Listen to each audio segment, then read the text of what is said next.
Hello and welcome to my morning note. If you haven't heard already, the very big news this morning is that Bob Diamond has resigned as the CEO of Barclays over the LIBOR scandal. Plainly an extremely significant event both for the City of London and for the global financial services industry more broadly. And I think I can promise that there will be an awful lot more coverage of that on ft.com as the day proceeds.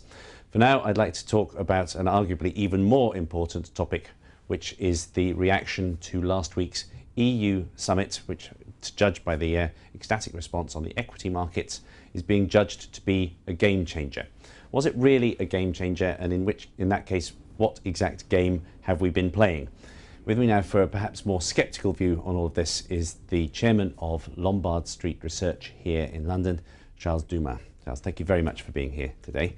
Now, as I understand it, your take on this would be that ultimately we need to look far more broadly than the EU, and that it's very difficult for the EU itself to put sticking plasters over the problem. Is that a fair summation? Yes, I believe that we've got a global growth problem arising from a combination of policies right around the world and also just straightforward behaviour patterns, which makes a difficult environment for any kind of recovery.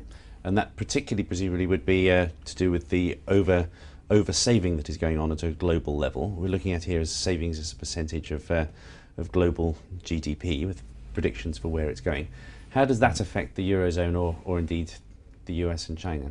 Well, you can see that in 2007 it reached its all-time high, and that was because the Americans ceased to be able to borrow as much as they had before to keep the world on the move, and we went into recession in the first quarter of 2008.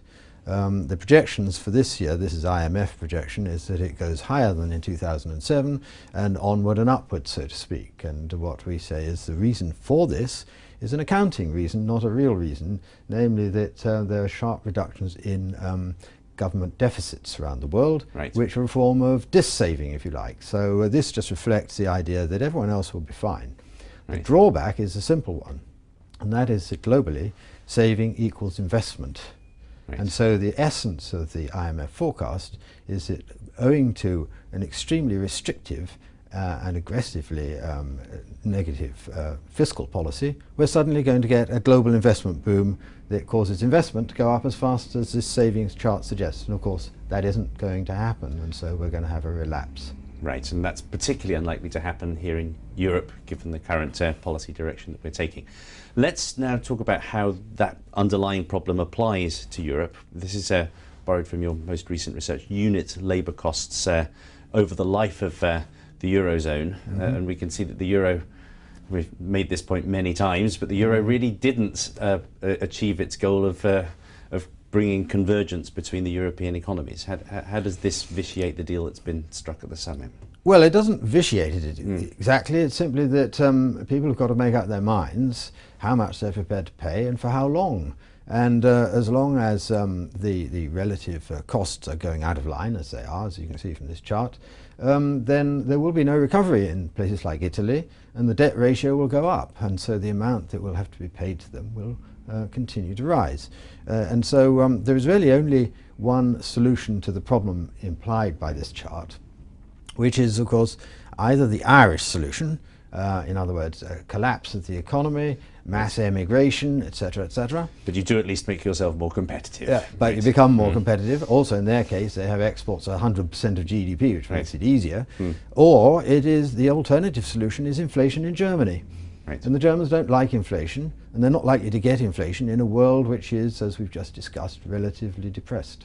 So by your logic, what perhaps we should be negotiating is an amicable separation of the euro itself, if those alternatives aren't going to fly. It's about dismantling the euro with the minimum of damage. If you want to get back to growth in Europe within, let us say, a year to a year and a half, then that's the only route. It is also politically, of course, quite an attractive route for Mrs. Merkel, because any alternatives involved holding the euro together with or without Greece are going to involve a constant series of retreats and extra payments that weren't previously anticipated, which German people are quite reasonably going to hate. As a result, she's liable to get slaughtered in next September 2013 general election. So the only way she can actually get a grip apart from consolidating onto the narrow euro, the Neuro as it's called, which the French won't permit because it leaves them uncompetitive. Apart from that, the only way to get a grip is to dismantle it. Okay, Charles, thank you very much indeed.